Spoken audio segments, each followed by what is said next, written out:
விடுதலை புலிகளை மீளுருவாக்கம் செய்வதற்காக போதை வஸ்து கடத்தல்காரரோடு தொடர்பென்ற குற்றச்சாட்டு முன்வைக்கப்படுகிறது.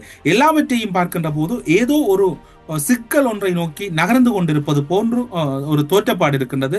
தொலைபேசி வழியான உரையாடல்களில் கூட மிக அவதானமாக இருக்குமாறு பலரும் கேட்டுக்கொள்ளப்படுகிறார்கள். தொலைபேசி வழியான உரையாடல்களில் கூட மிக அவதானமாக இருக்குமாறு எல்லோரும் கேட்டுக்கொள்ளப்படுகிறார்கள். இந்தியாவில் இடம்பெற்ற சம்பவத்தின் பின்னர் இலங்கையிலும் முப்படையினர் உடனடியாக பாதுகாப்பு கவுன்சிலை அழைத்து ஜனாதிபதி முப்படையினரோடும் உரையாட வேண்டிய ஒரு கடப்பாடு இருக்கின்றது.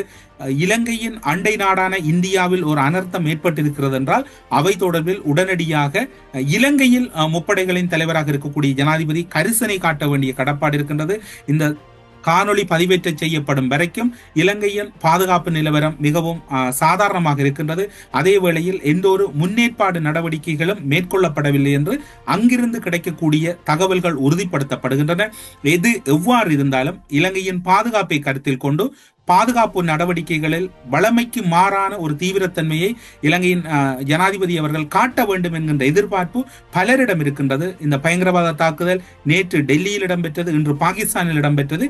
இது ஒரு தொடர் சங்கிலி வலையமைப்பில் பின்னப்பட்டிருக்கிறதா என்கின்ற சந்தேகம் இருக்கிறது.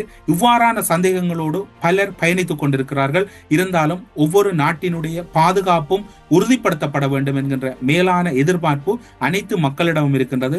மக்களின் பாதுகாப்பை உறுதிப்படுத்த வேண்டியது அரசின் கடமை, அரசுக்கு ஒத்துழைக்க வேண்டியது மக்களின் கடமை.